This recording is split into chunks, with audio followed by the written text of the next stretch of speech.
Hi everyone, my name is Ashley Evans. I write a Substack newsletter called Diaries of a Fake Guru, Wannabe Wisdom.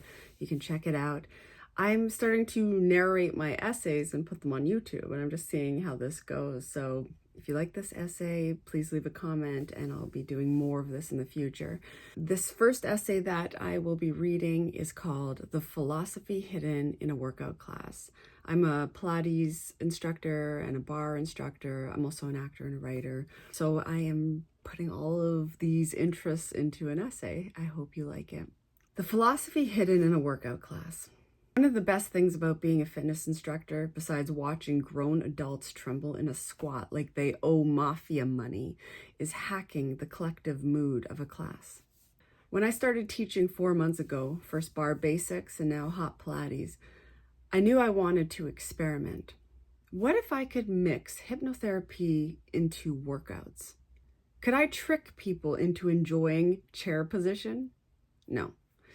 But I could distract them from how much they hate it. Words are magic. No wands required, just well-timed sarcasm in the right playlist. Every day we throw sounds into the universe that shape our world. Words can heal, hurt, or in my case, trick people into thinking one more push-up won't kill them. At the start of every class, I ask my students to rate their energy, both physically and emotionally, on a scale of 1 to 10. I use a highly sophisticated measurement, playful groans, blank stares, and knowing smirks from my regulars. By the end, nearly every student's number has shot up. Whether it's the sweat-fueled endorphins or the possibility that I've hypnotized them into feeling better, it's always a win. I've come to realize that suggestion is everything. Tell people that they're exhausted and they'll feel it. Tell them that they're strong and suddenly one more push-up doesn't seem impossible. Hypnotherapy isn't just for deep trances. It's in the subtle shifts of belief. It's in the way I frame the challenge ahead, the music I play, and the words I choose. I know it burns, but you can do this, I say. Not just because it's true, but because when people believe this, they feel it. And when they feel it, they become it. I love to fire up the class by joking, "You've survived worse than this. Remember childbirth? Or those Zoom calls in 2020? And when those final possible reps come around and the music drones out the screams of muscles begging for mercy, then comes the soft landing. A cool down with a breathing exercise in a restorative pose, often pigeon, where I invite them to inhale gratitude for everything their bodies do for them every day and exhale gratitude for one another. What I hadn't realized until recently is that this simple practice, this breath practice, is a part of something much deeper, a concept called Matrixial Theory, the invisible threads between us. After one particularly inspiring class, a bar student who's in the middle of her PhD in education stayed behind to chat. She said that the language that I used during the cool down reminded her of Matrixial Theory. It's a feminist framework developed by Bracha L. Ettinger. Yes, the multi-talented psychoanalyst, philosopher, and artist. This theory explores how our sense of self is not formed in isolation, but interlaced with our relationships, suggesting that our identities are shaped by connection long before we even take our first breath. If you're curious, I put a link in the article. You can check out her work in a deeper fashion. The PhD bar student hit me with a metaphor that changed the way I saw everything. Before we were fully formed humans, we were shaped physically, emotionally by a stranger's body. Before we even knew our mothers or understood that connection, they carried us, nurtured us. The thought lingered with me, pressing something deep inside of me. Had I ever really considered that my first experience of being held, of existing, was through someone else's body? That before I could claim my own space in the world, I was carried within another. That realization rattled me. And yet, in some ways, it made perfect sense. If my first home was inside someone else, is it any wonder I spent my life searching for that feeling again? The bar student and I talked right up until I had to teach my next class. I felt like the modern day Nancy Drew and her friend, like chasing this earth-shattering secret. Then in a plot twist I didn't see coming, she invited me to a Zoom presentation with the Braca Ettinger. I said yes immediately, partly out of curiosity, partly to see where this unexpected thread might lead. Curious, I looked up more about Ettinger's work. The conversation with the PhD student lingered with me all week. Then, as if on cue, another student, a woman in her early 40s juggling 2 small children and a busy schedule, stayed after class to tell me how much she appreciated my energy. Her words hit me harder than expected. As someone who spent years battling self-worth, and not to brag, but navigating the rocky world of being an unemployed actress, being truly seen felt like a long-forgotten void. I explained that I genuinely believe that we influence each other's energy in ways that we barely notice. I even mentioned Matrixial Theory to her now, this other bar student, and the idea that we were all carried by a stranger once. Her eyes widened in recognition. She had felt that truth firsthand through pregnancy and childbirth. She then recalled her second child's birth as transcendental, a moment made magical by hypnobirthing. Visualizing her unborn baby as someone knocking at a heavy door in need of help, she experienced an ease and a power she had never known. It was her role to help her child push through this door. It was hard to believe I was having these intimate conversations with strangers, although not strangers anymore, just a week apart. And then, in one of those moments of candid conversation, she added, as profound as childbirth is, not everyone needs to have children. I appreciated her saying that.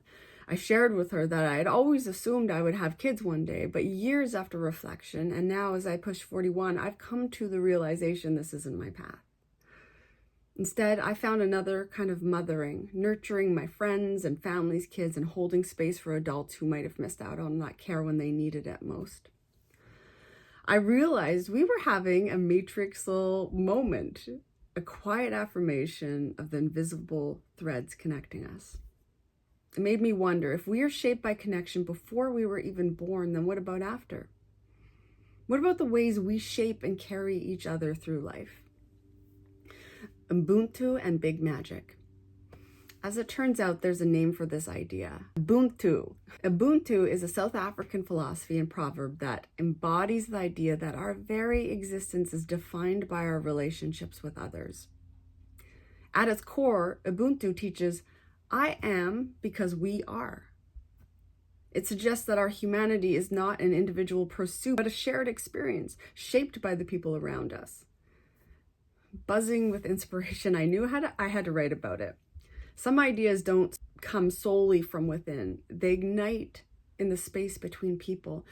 In her book, Big Magic, Elizabeth Gilbert describes ideas as living entities that move between people, waiting for the right collaborator. The more I write essays, the more I see that many of my creative sparks emerge from a series of synchronistic encounters. In these moments, a through line forms, as if these ideas aren't just mine, but something larger, something that finds me through the people I meet. If Matrixial Theory suggests that we are shaped by connection before birth, Ubuntu takes it a step further, reminding us that our very being is co-created through community. Martha Beck once discussed Ubuntu on the Diary of the CEO podcast, noting that in many African languages, there isn't even a word for alone. The closest translation is a person who needs help. I can't help but giggle at that. While Western culture often glorifies radical independence, many African cultures recognize that being alone simply means you could use a little support. And interestingly, this interconnected way of living echoes deeply in Christian teachings. Consider Paul's words in Romans 12. In Christ we, though many, form one body, and each member belongs to all the others. This message is clear. We are not meant to exist in isolation. Our lives, our struggles, our victories are intertwined. In my fitness classes, I'm not just witnessing Ubuntu, I'm living it. It's in the shared burn of a workout, in the laughter and the dance moves between sets. It's the way one person's effort can lift the energy of the entire room. Whether in faith, philosophy, or fitness, the truth remains the same. We belong to each other. Musical connections and tears. Before the holidays, a male student lingered after class and confided that he had recently lost his mother. As I played Eva Cassidy's Songbird during the cool down, he fought to keep his tears at bay. Music, a challenging workout, and that rare moment of stillness unlocked the grief, sorrow, and love he felt for his mother. Maybe that's the strange magic of connection. It finds us even when we're not looking for it, through music, movement, or shared space. I never cry in public, he said, but that song, he trailed off. At a loss for words, I was honored that he shared that with me. I've cried to Eva Cassidy more than once. I dare you to try listening to Fields of Gold without feeling your heart catch in your throat. Back in college, my roommate and I she used to play guitar while I sang along. Though if we're being honest, I'd probably traumatize the neighbors more than move them. Think less Eva Cassidy, more Dying Seagulls. Not long after that encounter, another touching conversation unfolded. A mother whose adult daughter was visiting all the way from Australia stayed after class. It was her first bar class and she nailed it. She was wrestling with the pain of knowing that visits with her daughter would be few and far between. And before I knew it, she broke down into tears. "I'm sorry, I don't know why I'm crying," she said. I wrapped her in a hug and reassured her that vulnerability isn't odd. It's simply human. I even confessed that I've cried in pigeon pose more times than I can count, though that is definitely not in the class description. In both encounters, I was honored to hold space for these two strangers, not strangers anymore, who felt safe enough to share their grief with me. We are hardwired for connection. In today's world where global politics and the rising tide of individualism threaten our ability to understand our responsibility to each other, I find comfort in knowing that we are hardwired for connection. I recently had a lively Instagram conversation on the topic of individualism and collectivism. I suggested that the rise of individualism in North America is causing people to deem one another as other, and we need to be more collective in our politics and treatment of each other. I've always been proud to be a Canadian. Yeah, I'm a Canadian. And we are a nation that values caring for one another through universal health care and supportive social systems. And while President Trump may wish that we'd become the 51st state, we know that our strength lies in our ability to balance individual freedoms with collective care. I asked my Instagram audience for feedback on the topic before I wrote this essay, and two insightful souls, Corinne and Stephanie, shared their thoughts. Corinne remarked, "I think we are definitely shaped by those around us who have influence, but I think we need to take care of ourselves, not selfishly, but in a way that we can contribute fully to our community."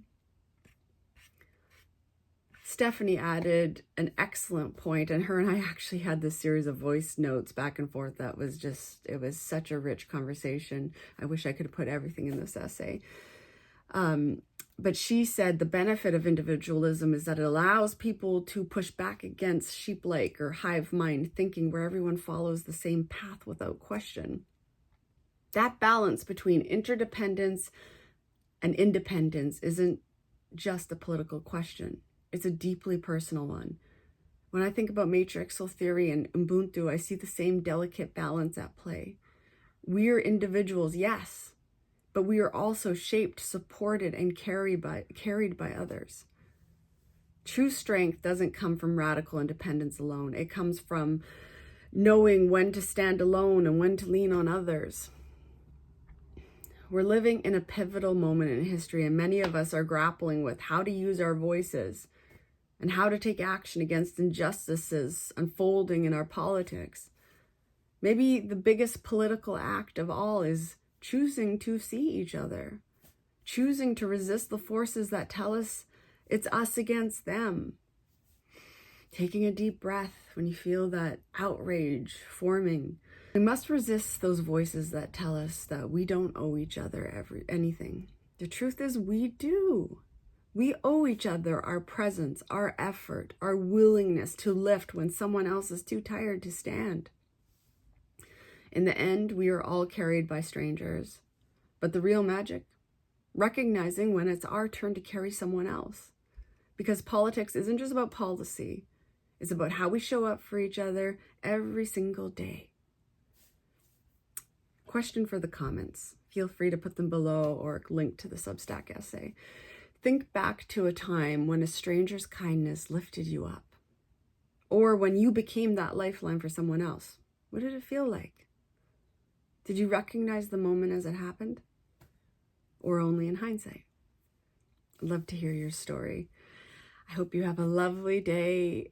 Thank you so much for joining me today. My name's Ashley Evans, and again, I write a Substack newsletter called Wannabe Wisdom, Diaries of a Fake Guru. You can check it out on Substack. I'll link it below. Bye.